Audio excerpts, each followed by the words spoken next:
Enseñanza sobre la vida de Jesucristo.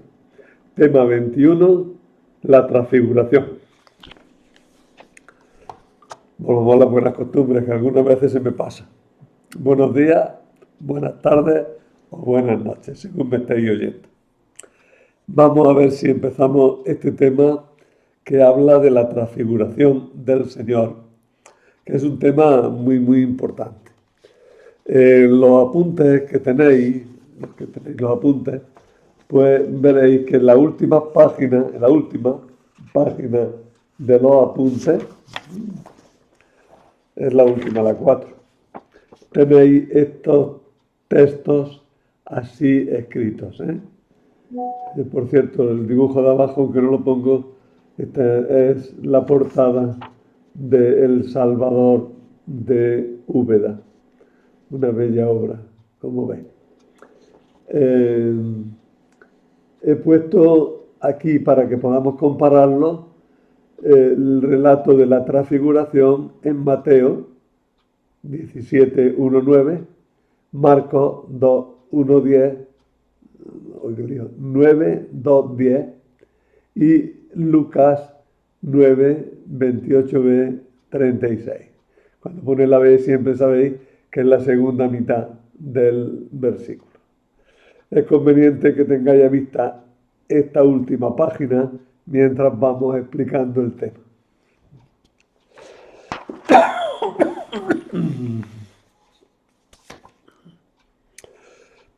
El relato de la transfiguración, como veis, es tan importante que aparece con muy pocas variantes en los 3 primeros evangelios.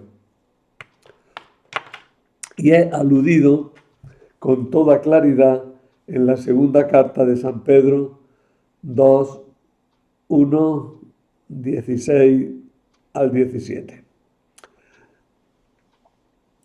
Además, en la liturgia hay 2 momentos importantes cada año en los que se conmemora y se tiene en cuenta la transfiguración del Señor. Son el segundo domingo de Cuaresma, que todos los años tiene como tema la transfiguración. Es que aquí me cojo un caramelillo, que si no, no puedo. Y la fiesta de la transfiguración, que es el 6 de agosto, que también todos los años pues tenemos esta celebración.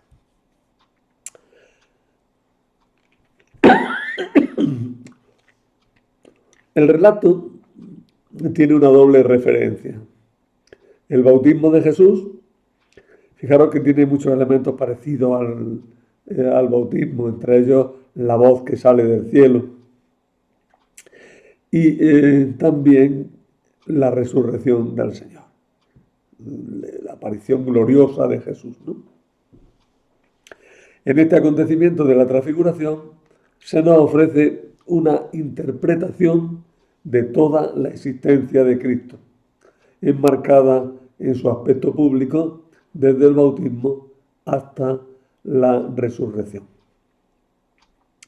Aunque Jesús fue como un hombre cualquiera, se mostró glorioso y divino a los ojos de sus discípulos, incluso antes de la resurrección.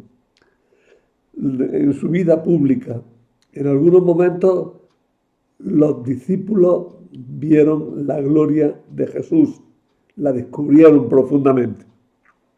Ese es el gran mensaje de la transfiguración. Incluso los más reacios a aceptar el auténtico mensaje, que son aquí Pedro, Santiago y Juan, ahora explicaremos por qué, ya contemplaron la gloria del Señor en su vida mortal. O sea, Jesús, en cuanto hombre, ya transparenta la gloria de Dios que reside en él.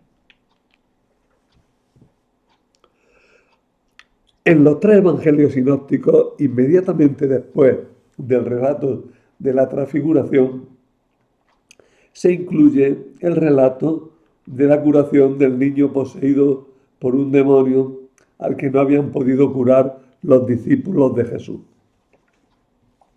El pintor renacentista Rafael hizo este magnífico cuadro,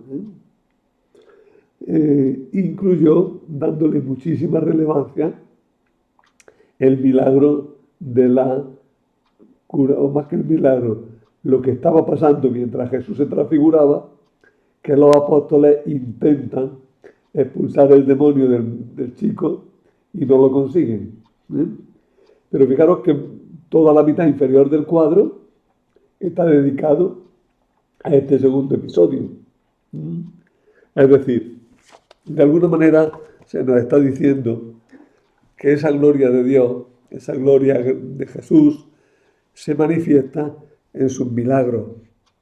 Aparece con toda claridad en su triunfo sobre el mal, sobre los demonios.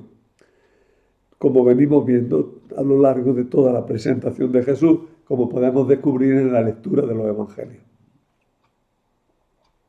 En San Mateo, este doble relato de la transfiguración y de la curación del niño poseso por el demonio, se encuentra, todo este bloque, se encuentra entre la confesión de Pedro y su rechazo del anuncio de la pasión, en el capítulo 16, por una parte, y por otra, el discurso comunitario que comienza en el capítulo 18.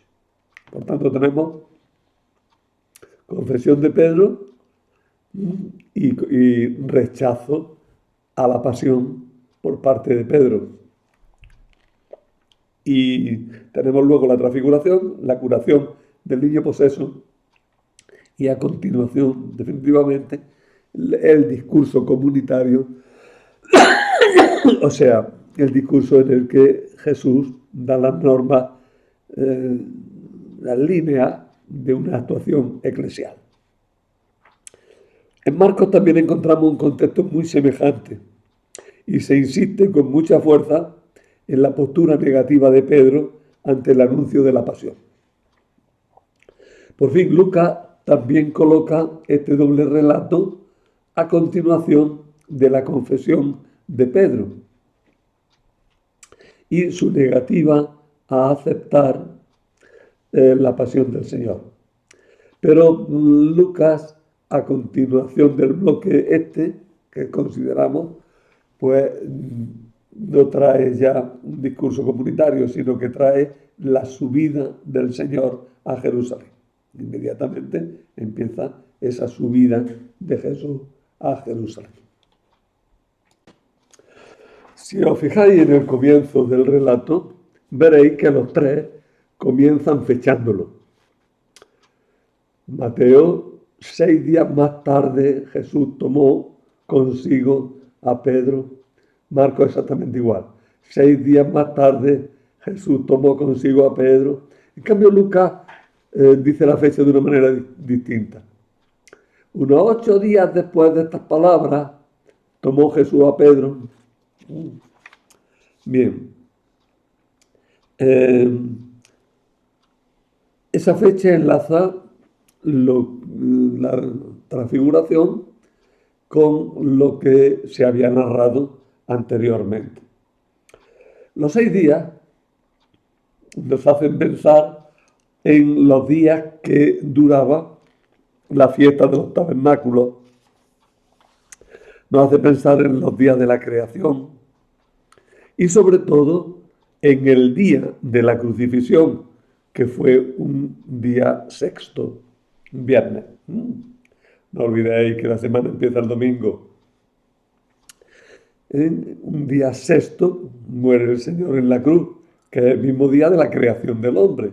El sexto día creó Dios a los animales y al hombre, animales domésticos y al hombre, ¿no?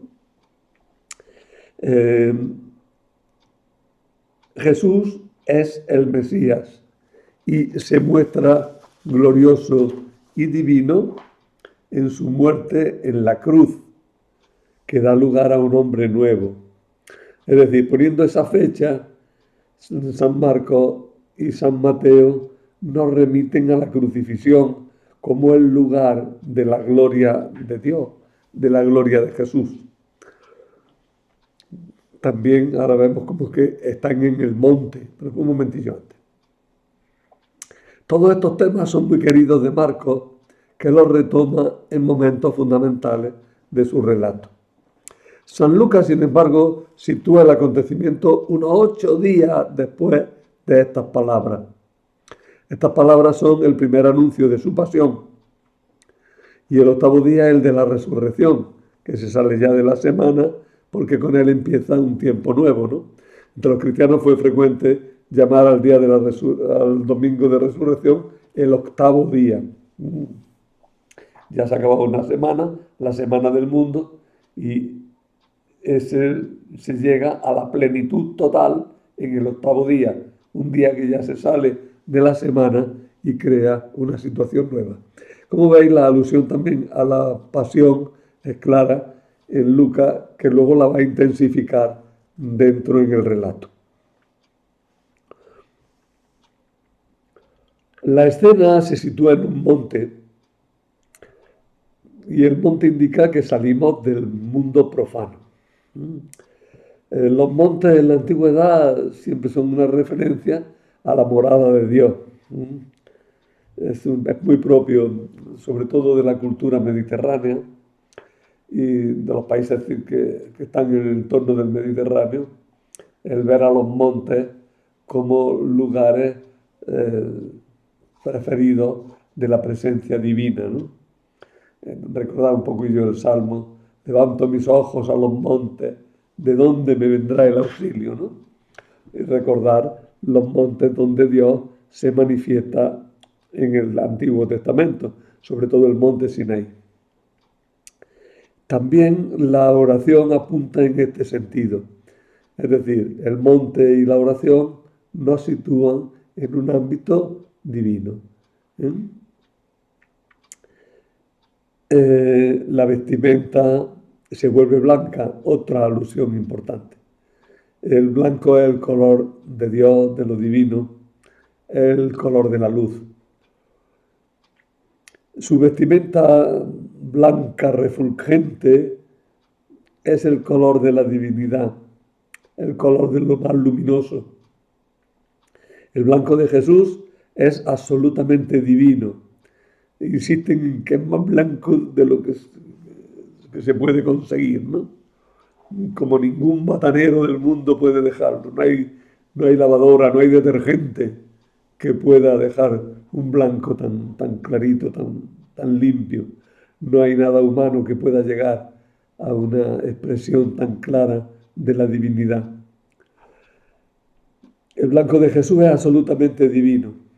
Jesús en el Monte Santo se está mostrando como Dios. Por tanto, insisto en los elementos así principales que destacan el ámbito de lo divino. El monte, la oración y el color blanco de los vestidos. ¿Dónde está ese monte? El monte de la Transfiguración se ha identificado tradicionalmente con el monte Tabor en Galilea. Algunos comentaristas, sin embargo, incluso antiguos, preferían el monte Hermón, que está más al norte, más metido en Siria, y que es un monte más grande, más poderoso, con nieve gran parte del año. Otros hablan de otros montes del norte de Galilea. Creo que no hay que pensar en un monte concreto. Se trata de la montaña donde Dios se manifiesta a los hombres. En el lugar donde Dios se manifiesta a los hombres, más que el monte es Jesús. Jesús es el monte. Pero bueno, dice que subió a un monte muy alto, es decir, a un monte que de verdad puede expresar bien ese encuentro con la divinidad. Yo digo que la tradición lo sitúo en el monte Tabor, que es un monte un poco aislado, está en medio de una llanura casi. Y su subida es un poco dificultosa y la verdad es que tiene una gran majestad. Actualmente cuando se va de peregrinación o de turismo a Palestina, uno de los lugares obligados es subir a lo alto del monte Tabor, donde hay una iglesia que conmemora la transfiguración. En el fondo se está hablando del monte Sinaí. ¿Por qué? En el monte Horeb o monte Sinaí, Dios se manifestó a Moisés y a Elías, que ahora gloriosos permanecen ahí también hablándonos a nosotros en la ley y los profetas. ¿Dónde podemos escuchar nosotros a Moisés y a Elías? En la Biblia, en la ley y en los profetas. ¿Y de qué nos hablan? Pues nos hablan, dice este texto, nos están hablando de Jesús. Nos están hablando de la acción de Jesús. Bueno, digo que en el monte Horeb o Sinaí, Dios se manifestó a Moisés y también a Elías, que ahora, glorioso, permanecen hablándonos a nosotros en la ley y en los profetas, o sea, en la Sagrada Escritura. ¿Y de qué nos hablan? Pues de lo que han hablado con Jesús. Y con Jesús nos han hablado de su pasión. San Lucas especifica muy claramente eso, ¿no? Dos hombres conversaban con él. Eran Moisés y Elías, que apareciendo con gloria, hablaban de su éxodo que él iba a consumar en Jerusalén. Su éxodo no es otra cosa que su muerte y resurrección. La mención de Moisés y de Elías, que encontraron a Dios en el monte Sinaí, nos muestra que Marcos, que es el que tenemos como referencia lineal para explicar este tema, nos muestran que Marcos, pues, perdonadlo entrecortado de esta parte del vídeo y del audio. Y es que estoy con un picor terrible de garganta y estoy interrumpiendo continuamente la grabación. Eso produce algunos saltos en la narración. Pero bueno, sed comprensivos, por favor. En el monte aparecen Moisés y Elías, que encontraron a Dios, a Dios en el Sinaí. Y eso nos muestra que Marcos piensa más bien en ese monte. Y la frase inicial del relato hace pensar también en el Calvario. Una de las ilustraciones que iba a poner, pero es que con las ilustraciones siempre hay problemas. En los apuntes me había gustado mucho, porque se veía una perspectiva de tres montes.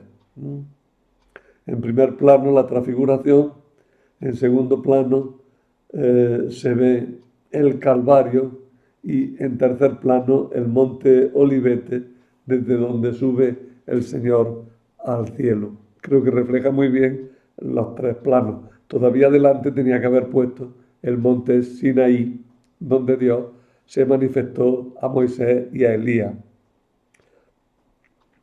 Hay alusión ciertamente al monte de los olivos, donde se posó la gloria de Dios, según Ezequiel 11:22, antes de abandonar Jerusalén, y donde, según Lucas, tuvo lugar la ascensión del Señor. Por tanto, al hablar del monte no hay que buscar geografía, sino sentido y significado.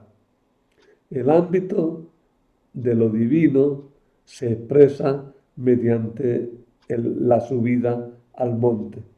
¿En qué monte se hizo la transfiguración? Pues en el monte de Dios. ¿Dónde está? A través de Dios. ¿Dónde fue el acontecimiento concreto de la transfiguración? Pues la verdad es que no lo dicen los evangelistas. La tradición, ya os lo digo, ha propuesto algunos montes, sobre todo dos, el Tabor y el Hermón. Y al final ha quedado el Tabor, que tiene mucho mejor acceso que el Hermón. Los discípulos. Los discípulos que van con Jesús son Pedro, Santiago y Juan. Son por una parte los más cercanos, son los más fieles a Jesús, los que más en contacto estuvieron con él siempre y también los más queridos por él, parece, ¿no? O sea, el Señor también tenía cariño a la gente. Los encontramos también en otros pasajes importantes. De forma especial los encontramos a los tres también en el huerto de los olivos, contemplando la oración final de Jesús. También los encontramos ante el sepulcro de Jesús. Pero por otra parte son los más reticentes para aceptar el camino de la cruz para el Mesías y en consecuencia para sus seguidores. Veamos uno por uno. Empecemos por Pedro. En el relato precedente, Pedro, según nos dicen los tres evangelistas, había tenido un duro enfrentamiento con Jesús. Jesús le había dicho: quítate de en medio, Satanás, que me está haciendo tropezar. ¿Y por qué? Pues porque aunque ha confesado que Jesús es el Mesías y ha recibido por ello la alabanza del mismo Jesús y su aprobación, a pesar de todo, ha negado a Jesús. ¿Por qué? Pues porque no ha querido reconocer que es necesaria la pasión. Ha intentado persuadir a Jesús de que debe apartarse del pensamiento de la pasión. Y por eso es por lo que Jesús lo ha llamado al orden, tratándolo de tentador, de Satanás. Y le ha dicho que no piensa como Dios, sino como los hombres. En la segunda carta de San Pedro, el autor, que no es San Pedro, pero se ampara bajo su nombre y por tanto hace referencia a acontecimientos que ha vivido Pedro, dice: pues no nos fundábamos en fábulas fantasiosas cuando os dimos a conocer el poder y la venida de nuestro Señor Jesucristo, sino en que habíamos sido testigos oculares de su grandeza. Porque Él recibió de Dios Padre honor y gloria cuando desde la sublime gloria se le transmitió aquella voz: este es mi Hijo amado en quien me he complacido. Y esta misma voz, transmitida desde el cielo, es la que nosotros oímos estando con Él en la montaña sagrada. Pues veis, hay una alusión muy clara más que una alusión, hay una narración de la transfiguración. Estando en un monte, al que llama montaña sagrada, han visto la gloria de Dios en Jesús y han escuchado la voz del Padre que avala a Jesús y avala su actuación. Y eso es para Pedro y para los apóstoles en general, pues la garantía de que lo que predican no son fábulas fantasiosas, sino que es la realidad de la salvación. Pedro, ante la transfiguración, aunque algo desconcertado, toma la iniciativa y propone establecerse ya en la gloria. sin tener que pasar la cruz. El evangelista nos recuerda que eso no es posible y hace notar que el brillo de la divinidad de Jesús le ha hecho perder la perspectiva correcta. La reacción de Pedro con el sueño que produce la presencia de Dios, recordar también cómo Abraham, cuando Dios se le manifestó, una de las veces que se le manifestó con más fuerza, también dice que un sueño espeso cayó sobre él. Lo tenéis en Génesis 15, 17. Bueno, pues la reacción de Pedro con el sueño que produce esa presencia divina muestra que antes de la resurrección los discípulos no podían comprender que la manifestación de Jesús se realizaría a través de la muerte del Señor. Ellos querían seguir instalados en el tiempo de la preparación, no querían pasar por la prueba, querían vivir directamente la gloria sin aceptar la pasión, que es el camino para la gloria. Juan y Santiago son los hijos de Zebedeo, con quienes Jesús tenía una fuerte amistad también. Sin embargo, tuvieron dificultades para aceptar la mentalidad del Señor y quisieron incluso en algunas ocasiones actuar violentamente. Un poco después nos va a decir San Lucas que cuando una ciudad no los quiso recibir, Samaria no los quiso recibir, le dijeron al Señor, Señor, hacemos que caiga aquí un rayo y que los destruya. Jesús, pero vosotros de qué vais, no sabéis de qué espíritu sois.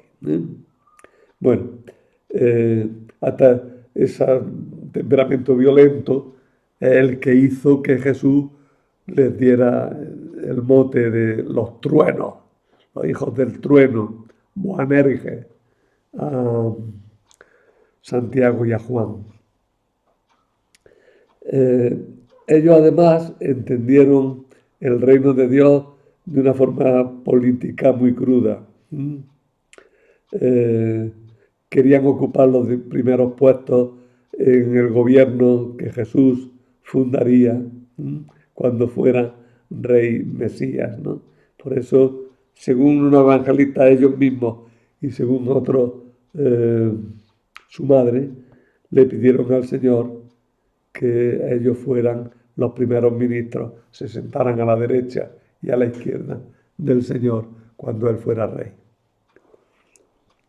Por tanto, 3 discípulos que no están muy dispuestos a aceptar la pasión, tienen que contemplar a Jesús transfigurado, que es el que les muestra la gloria definitiva de Jesús, pero es una gloria a la que hay que llegar pasando por la pasión.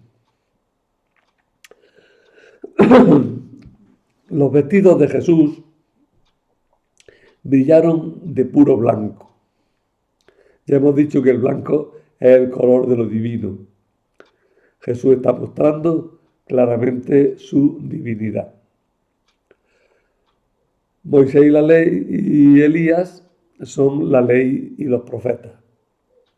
Representan a la Sagrada Escritura, que nos hablan de Cristo y nos conducen a comprenderlo.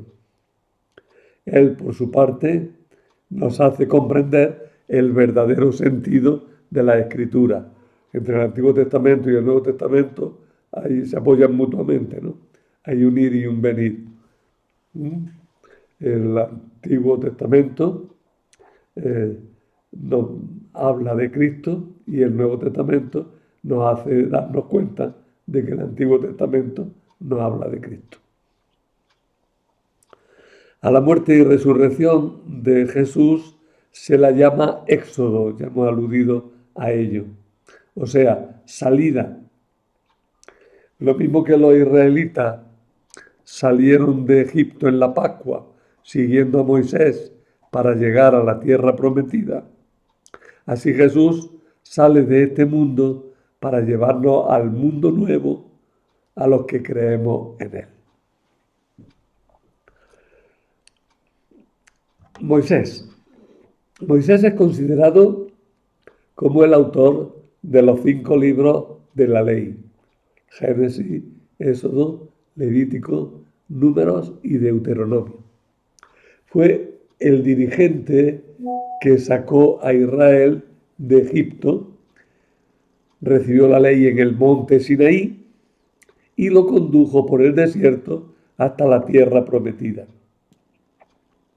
Se esperaba que tras él viniese un sucesor definitivo a quien se debería escuchar.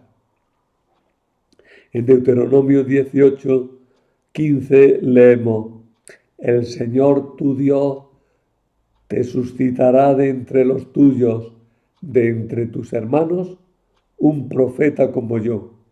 A él lo escucharéis. Es decir, había una promesa de que habría profetismo, pero se entendió como que vendría un personaje concreto, que sería un nuevo Moisés, más que un nuevo Moisés incluso, al que había que escuchar. Y ese profeta esperado es Jesús. Elías era considerado el profeta más importante. Podéis verlo si queréis en el Eclesiástico 48:1-12, donde se hace un gran elogio de él, ¿no? Un profeta como un fuego, ¿no? Tuvo una especial revelación de Dios en el monte Horeb, que es el Sinaí. Horeb y Sinaí son el mismo monte. La grabación no está desprovista de incidentes. Acaban de llamarme de nuevo, pero bueno, creo que se va siguiendo bien, que no pierdo mucho el hilo. Estábamos diciendo que Elías es considerado el profeta más importante, que tuvo una especial revelación de Dios en el monte Horeb, que es el Sinaí, que no murió, sino que fue arrebatado al cielo en un carro de fuego, y que se esperaba su retorno para preparar la venida del Mesías, tal como dice Malaquías al final de su profecía. Por cierto, Elías siempre se esperó en relación con la venida del Mesías. Antes de la venida del Mesías se esperaba que viniera Elías, ¿no? De hecho, en la tradición judía eso sigue vivo. Es un dato que ya lo he dicho alguna vez en los apuntes estos, pero es un dato curioso, y es que en los banquetes se le sigue poniendo un plato a Elías por si acaso viniera en ese momento.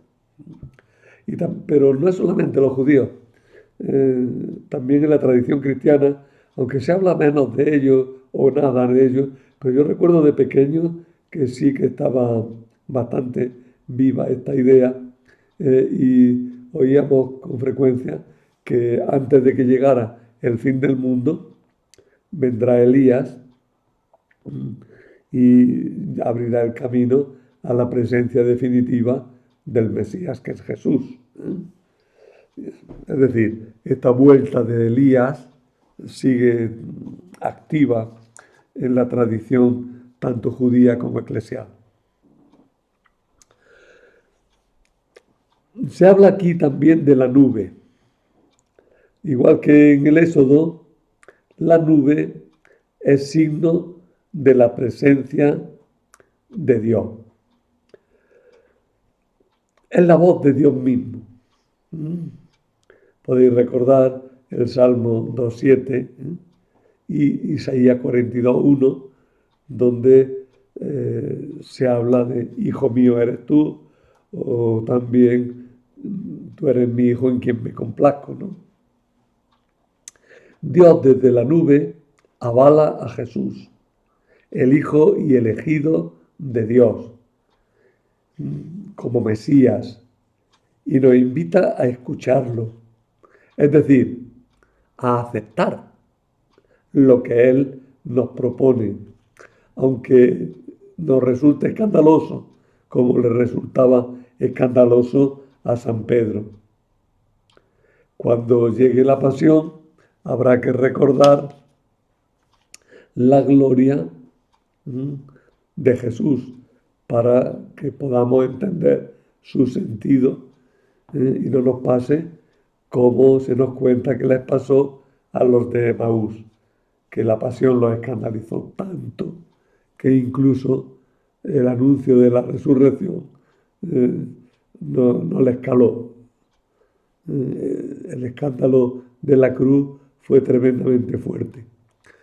La transfiguración, ver la gloria de Dios, aún en su obra terrena, es la que nos permite descubrir que la pasión es algo aceptado por Dios, querido por Dios, para mostrar la gloria de Jesucristo.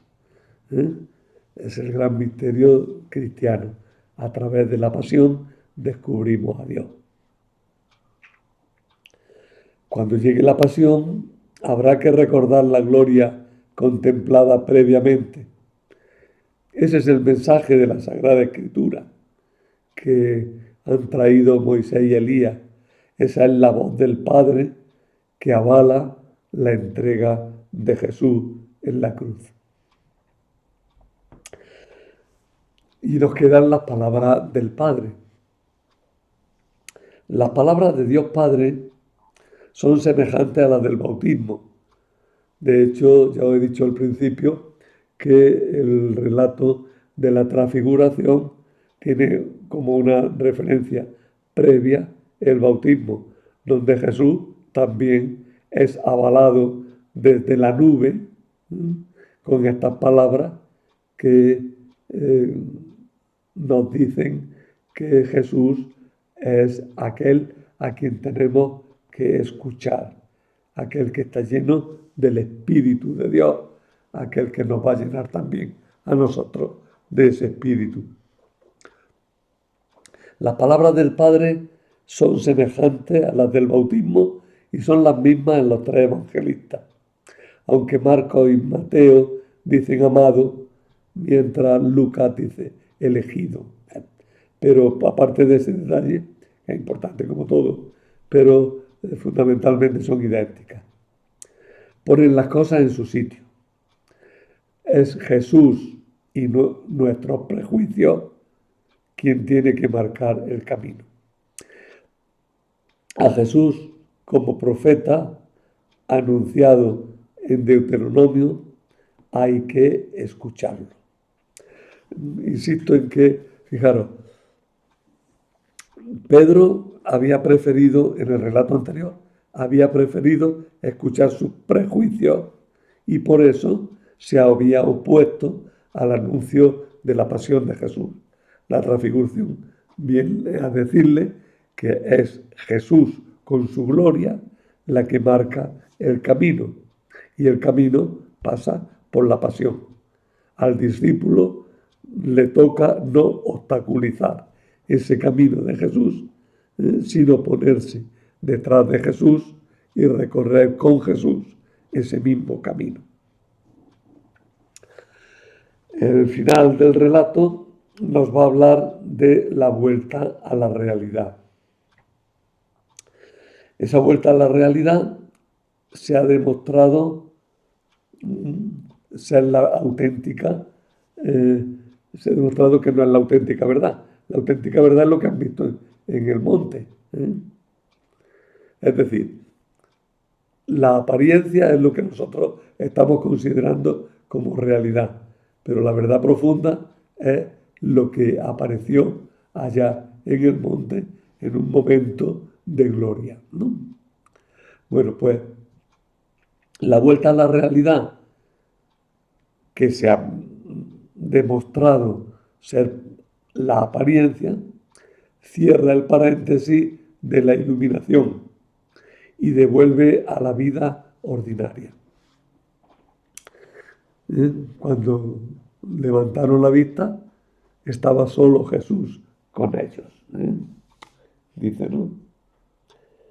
Al alzar los ojos no vieron a nadie más que a Jesús solo. O de pronto al mirar alrededor no vieron a nadie más que a Jesús solo con ellos. Después de oírse la voz, se encontró Jesús solo. En los tres casos se vuelve a la realidad. Pero aparece el secreto mesiánico. Ellos no deben decir nada hasta que llegue la muerte y la resurrección. ¿Por qué? Porque lo sucedido a Jesús permite comprender la muerte y la resurrección. Pero la muerte y la resurrección son las que realmente le dan sentido a toda la vida de Jesús, a todo lo que le ha acontecido a Jesús. Lo vivido solo puede entenderse correctamente a la luz de la muerte y la resurrección, como dice expresamente el propio Jesús. Y lo demuestra el hecho de que los discípulos en un primer momento no entendieron lo que Jesús decía. Cuando bajaban del monte, Jesús les mandó: no contéis a nadie la visión, hasta que el Hijo del Hombre resucite de entre los muertos. Y San Mateo y San Marcos añade: esto se les quedó grabado y discutían qué quería decir aquello de resucitar de entre los muertos. También Lucas es escueto como Mateo, ¿no? Ellos guardaron silencio por aquellos días, no contaron a nadie nada de lo que habían visto. Por tanto, el mensaje que escuchamos es un mensaje claro. Dios en la Sagrada Escritura ha anunciado el misterio de Cristo, que llega a su culminación en la muerte y la resurrección. Por eso la transfiguración es un momento fundamental, porque enlaza lo antiguo con lo nuevo y marca el punto donde se produce el cambio. El punto donde se produce el cambio entre lo antiguo y lo nuevo es precisamente en la pasión y resurrección de Jesús. Como hay un tema muy importante, un tema que merece la pena meditar y considerar. Para acabar os lo leo, y lo leo en Marcos, que es el que he ido siguiendo preferentemente. 6 días más tarde, Jesús tomó a Pedro, a Santiago y a Juan. Subió aparte con ellos solos a un monte alto y se transfiguró delante de ellos. Sus vestidos se volvieron de un blanco deslumbrador, como no puede dejarlo ningún batanero del mundo.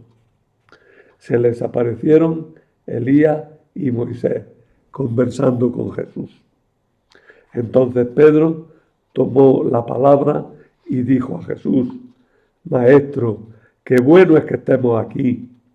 Vamos a hacer 3 tiendas, una para ti, otra para Moisés y otra para Elías. No sabía qué decir, pues estaban asustados. Se formó una nube que los cubrió y salió una voz de la nube: este es mi Hijo el amado, escuchadlo. De pronto, al mirar alrededor, no vieron a nadie más que a Jesús, solo con ellos. Cuando bajaban del monte, les ordenó que no contasen a nadie lo que habían visto, hasta que el Hijo del Hombre se resucitara de entre los muertos. Esto se les quedó grabado y discutían qué quería decir aquello de resucitar de entre los muertos. Bueno, pues ahí tenéis una consideración con respecto al curso. Son bastantes los temas que todavía quiero desarrollar a lo largo del curso. Pero ya nos vamos a ir introduciendo progresivamente en los últimos días de Jesús. Tenemos que ver la entrada solemne en Jerusalén, tenemos que ver los discursos de Jesús en el templo, sobre todo el discurso escatológico, tenemos que ver el relato de la cena y tenemos que ver algo de los relatos de la resurrección que se quedó en el tintero cuando hablamos de aquel tema. Es decir, que todavía nos queda por lo menos todo el mes de mayo para que sigamos tratando estos temas. Nada más. Bueno, también sabéis que en Antioquía, en la revista, voy tratando en paralelo algunos de estos temas. No exactamente el mismo, pero sí voy recogiendo materiales de un lado para el otro, ¿no? Y en Antioquía, pues también tenéis reflejadas algunas cosas de todas estas. Nada más.